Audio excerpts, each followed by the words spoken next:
जब विराट के गुंडे शुभ और निहाल को मार रहे होते हैं तो तभी वहां रुद्र और नील पहुंच जाते हैं और फिर वो दोनों शुभ और निहाल को उन गुंडों से बचाते हैं और साथ ही साथ वो किट्टू, नव्या और दिशा को भी बचाते हैं।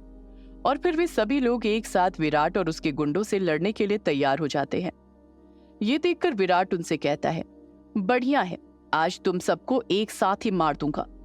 इस पर रुद्र ने गुस्से में कहा, एक बच्चे को 10-10 बाउंसर मिलकर मार रहे थे, लगता है तुम में अकेले लड़ने का दम नहीं है।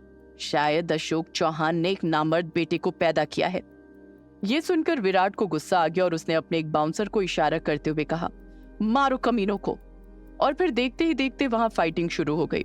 रुद्र को इस वक्त विराट पर बहुत गुस्सा आ रहा था, इसलिए वो विराट के बाउंसर को काफी बुरी तरीके से मार रहा था और वो जिसे भी मारता वो दोबारा उठ नहीं पाता। वहीं नील भी विराट के बाउंसर को उठा उठाकर पटक रहा था। तभी नील ने गुस्से में कहा, आज मैं इनमें से किसी को भी नहीं छोड़ूंगा। वहीं उधर शुभ भी फाइट करना चाहता था, लेकिन शुभ को कोई भी फाइट नहीं करने दे रहा था और वो जब भी किसी को मारने के लिए अपना हाथ उठाता तो उससे पहले उस आदमी को कभी रुद्र मार देता तो कभी नील और कभी तो निहाल मार देता और उसे कोई चांस ही नहीं मिलता लड़ाई करने का। इसलिए शुभ समझ गया कि नील, रुद्र और निहाल नहीं चाहते कि वो फाइट करे क्योंकि उसके हाथ में दर्द है। इसके बाद शुभ को गुस्सा आ गया और उसने अपने पैर पटकते हुए कहा, अरे कोई तो मुझे भी मौका दो इन गुंडों को मारने का। तभी ये सुनकर रुद्र ने उसके सामने एक आदमी को फेंकते हुए कहा, ले छोटे शेर, इसे मार ले। इस पर शुभ ने गुस्से में रुद्र को देखकर कहा, ये पहले से ही मरा हुआ है, इसे क्या मारूं? तब नील ने एक आदमी के जबड़े पर मारते हुए कहा, तुझे मना कौन कर रहा है, तू भी किसी को पकड़ और उसकी धुनाई चालू कर दे। ये सुनकर शुभ ने हैरानी से नील को देखा और कहा, भाई आप लोग तो मुझे मारने ही नहीं दे रहे हो। मैं जब भी किसी को मारने के लिए हाथ उठाता हूँ कोई ना कोई उसे मुझसे पहले ही मार देता है। इस पर निहाल ने शुभ को छेड़ते हुए कहा, तेरा हाथ तो उठ रहा है, मतलब तेरा हाथ टूटा नहीं है। बिल्कुल ठीक है, गुड। तभी विराट का एक बाउंसर हॉकी स्टिक लेकर नील को पीछे से मारने ही वाला था कि तभी रुद्र ने उसे पकड़ा और पटक दिया। ये देखकर नील ने पीछे देखा और मुस्कुराकर कहा, मैं इसका बॉडीगार्ड नहीं हूँ, अब ये मेरा बॉडीगार्ड है और ये बहुत खतरनाक बॉडीगार्ड है, इसलिए गलती से भी मुझे मत देखना, क्योंकि रुद्र आदमियों को उठाता नहीं बल्कि उठा देता है। तभी रुद्र एक आदमी को पकड़कर मारने ही वाला था कि तभी रुद्र रुक जाता है और फिर उसे देखने के बाद पूछता है, तू तो वही है ना जिसने मुझ पर गोलियां चलाई थी? ये सुनकर उस आदमी ने डरते हुए हाँ में अपनी गर्दन हिला दी। तब रुद्र ने गुस्से में कहा, तुझे नील ने वार्न किया था ना कि तू सोमनाथ का साथ छोड़ दे, लेकिन फिर तू उसके साथ यहाँ आ गया।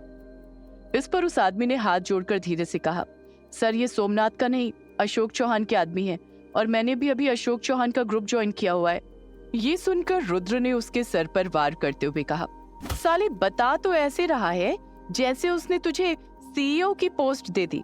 अभी उन सभी लोगों में फाइटिंग चली रही थी कि तभी नील ने कहा, आज हमारी वंडर वुमेन कहाँ गई, एक दो को पीट देती। इस पर निहाल ने कहा, वो आज डर गई है क्योंकि उसने शुभ को और मुझे पिटते हुए देख लिया था।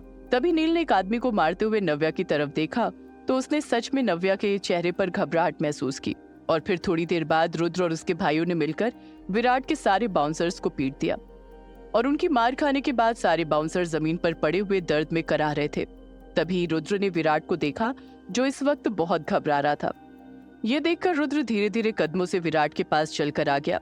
वहीं रुद्र को देखकर इस वक्त विराट की हालत काफी खराब हो गई थी। तभी रुद्र ने गुस्से में विराट को मारना शुरू कर दिया।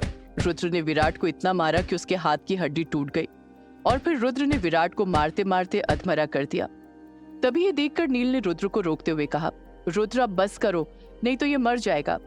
ये सुनकर रुद्र ने एक नजर नील को देखा और फिर गुस्से से विराट की गर्दन को पकड़कर कहा, मैं चाहूं तो तेरी इसी वक्त ऐसी हालत कर सकता हूं कि तू खुद को आईने में देखकर भी चिल्लाएगा, लेकिन मेरे दादा दादी ने मुझे ऐसे संस्कार नहीं दिए कि मैं किसी की इज्जत के साथ खेलूं, वरना अभी तेरी इज्जत का जुलूस निकाल देता।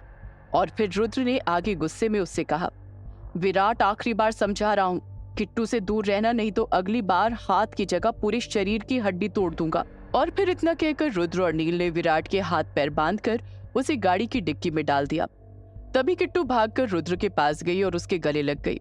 वहीं रुद्र ने भी किट्टू को कसकर गले लगा लिया और उसके माथे को चूम लिया और फिर उसने आगे कहा, अब याद आई मेरी, जब मैं यहाँ आया था तब तो मुझे छोड़कर अपने नील भैया के गले लग गई थी। रुद्र की ये बात नील ने सुन ली और नील के चेहरे पर एक मुस्कान आ गई। तभी नील वहां बैठकर अपने शूज के धागे बांधने लगा।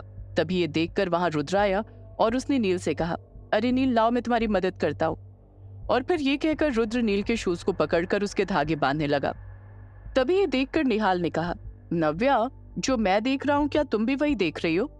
इस पर नव्या भी शॉक्ड होकर हाँ में अपनी गर्दन हिला देती है। वहीं रुद्र जैसे ही नील के शूज के धागे बांधकर पीछे पलटता है तो वो सबको हैरान नजरों से खुद को देखते हुए देखकर रुद्र उन सब की तरफ देखते हुए कहता है, मैं बस नील को सिखा रहा था कि धागे कैसे बांधते हैं। इस पर सबने एक साथ गर्दन हिलाकर कहा, अच्छा। तब ये देखकर रुद्र ने थोड़ा सख्ती से पूछा, मैं उसे सच में धागे बांधना सिखा रहा था और ऐसी कोई बात नहीं है। इस पर फिर सबने एक साथ कहा, अच्छा। तब रुद्र अपने मन में ही बोला, नील ने सबको पागल कर रखा है। और फिर ये कहकर रुद्र शुभ के पास आया और उसका हाथ पकड़कर देखने लगा। और फिर उसने शुभ को डांटते हुए कहा, किसने कहा था अकेले भिड़ने के लिए? तुझे कुछ हो जाता तो दादी मुझे जान से मार देती। इस पर शुभ ने कहा, भैया मैं तो अकेला ही उस आदमी को पीट रहा था जिसने दिशा के साथ बदतमीजी की थी। फिर पता नहीं इतने सारे बाउंसर कहाँ से आ गए। ये सुनकर नील ने शुभ के सिर पर हल्का सा मारते हुए कहा, आया बड़ा शेर बनने, 10-12 बाउंसर से अकेले लड़ेगा? तू दिशा को लेकर वहां से भाग जाता। इस पर शुभ ने एटीट्यूड में कहा, भैया भागना हमारे खून में नहीं है। तभी वहां निहाल आया और फिर उसने कहा, लेकिन कभी कभी भागना भी फायदेमंद होता है। ये सुनकर शुभ ने थोड़ा नाराज होते हुए कहा, ओ गॉड, आप सब तो मेरे पीछे ही पड़ गए। इस पर नील ने कहा, चलो सब चलते हैं। नव्या ने कहा, कहाँ चलते हैं भैया? नील ने बाउंसर की ओर इशारा करते हुए कहा, ये जो इन सबको हाथ पैर में चोट लगी है उनकी मरहम पट्टी भी करा देते हैं। और फिर नील ने सारे बॉडीगार्ड्स को देखकर कहा, चलो खड़े हो जाओ और अपनी अपनी गाड़ी में बैठो, अब हम निकलते हैं यहाँ से। इस पर जय ने पूछा, लेकिन सर कौन से हॉस्पिटल जाना है? तब नील ने जय की तरफ मुस्कुराकर कहा, जिया के हॉस्पिटल, क्योंकि हम तो डॉक्टर हसीना के पास ही जाएंगे। इस पर सारे बाउंसर हंसने लगे तो वहीं जय शर्मा गया और फिर नील ने सबसे कहा, चलो भाई लोग नारा लगाओ, जोर से बोलो जय की जिया। ये सुनकर सभी बाउंसर नारा लगाने लगे, जय की जिया, जय की जिया। सब बाउंसर जय की जिया बोल रहे थे तो वहीं शुभ और निहाल का अलग ही चल रहा था। शुभ ने निहाल को चिढ़ाते हुए कहा, निहाल भाई आपकी कबूतरी कहाँ है? इस पर निहाल ने मुस्कुरा कर कहा, साले बहुत बोलता है तू। इस पर शुभ ने थोड़ा तेज आवाज में कहा, भाई लोग एक नारा निहाल भैया के लिए भी लगा दो, जोर से बोलो निहाल की कबूतरी। इस पर सारे बाउंसर शुभ की बात मानकर अब निहाल की कबूतरी का नारा लगाने लगे। वहीं ये सुनकर निहाल ने नव्या की तरफ देखा तो इस वक्त नव्या भी बहुत शर्मा रही थी, इसलिए वो जल्दी से पलटकर गाड़ी में बैठ गई। तभी वहां नील और रुद्र आए और फिर उन दोनों ने एक साथ कहा, चलो बहुत हो गया नारा लगाना, अब सब लोग हॉस्पिटल चलो। और फिर अगले ही पल सब जिया के हॉस्पिटल के बाहर खड़े थे तो वहीं जिया इस वक्त खड़ी होकर सबको देख रही थी। उसने देखा कि किसी के सिर से खून आ रहा है तो किसी के हाथ से और किसी के पैर से। ये देखकर जिया ने गहरी सांस लेकर पूछा, तो आज कहाँ पिट कर आए हो? इस पर नील ने जिया को आंख मारते हुए कहा, डॉक्टर हसीना, ये वानर सेना पिटती नहीं है, पीट कर आती है। ये सुनकर जिया ने नाम में गर्दन हिलाकर कहा, तो अब जाओ अंदर हॉस्पिटल में, अब तो मुझे ही तुम्हारी मरहम पट्टी करनी होगी। और इसके बाद जिया ने सबसे पहले रुद्र की पट्टी की, फिर नील की और फिर शुभ की। और फिर धीरे धीरे जिया ने सारे बाउंसर की पट्टी कर दी। जब जिया जय की पट्टी करने लगी तब नील ने शरारत भरे अंदाज में कहा, जिया इसकी पट्टी करने की जरूरत नहीं है, इसे तो तू एक किस दे देगी तो ये उसी में ठीक हो जाएगा। नील की बात सुनकर वहां सब हंसने लगे। इस पर जिया ने पलटकर नील से कहा, तो तू यहाँ क्या कर रहा है? तू भी अपनी अवनी के पास क्यों नहीं गया? तू भी अवनी से 2-4 किस करवा लेता तो तू भी ठीक हो जाता। ये सुनकर नील ने हंसते हुए कहा, डायलॉग मारना तो कोई तुमसे सीखे। और फिर नील ने सबको इशारा किया और कहा, चलो भाई लोग हम सब बाहर चलते हैं क्योंकि इन दोनों को कुछ आपस में टाइम चाहिए। और फिर ये कहकर सब बाहर चले गए। अब अंदर हॉस्पिटल में बस जय और जिया बचे थे।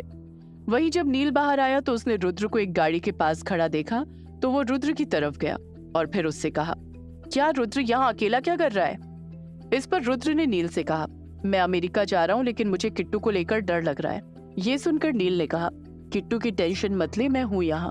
और फिर नील ने गाड़ी की डिक्की की तरफ इशारा करके कहा, तू पहले ये बता इस विराट के बच्चे का क्या करना है? नील की बात सुनकर रुद्र कुछ कहता उससे पहले ही डिक्की से आवाज आने लगी, मुझे छोड़ दो, मैं कोई गलती नहीं करूंगा। ये सुनकर नील ने डिक्की के ऊपर हाथ मारकर कहा, ओए चुप हो जाना, पहले बात तो करने दे।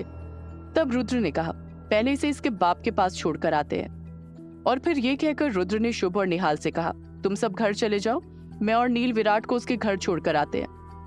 इस पर निहाल ने कहा, ठीक है, पर ठंडे दिमाग से काम करना, क्योंकि हर टाइम गुस्सा करना ठीक नहीं है।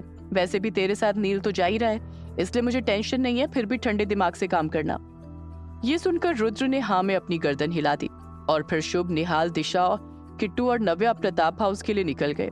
तो वहीं नील और रुद्र भी विराट को लेकर चौहान विला के लिए निकल गए। क्या विराट और चिराग अपनी हरकतों से बाज आएंगे? क्या होगा जब नील और रुद्र का सामना अशोक चौहान से होगा? क्या जय और जिया के दिल के तार कभी जुड़ पाएंगे?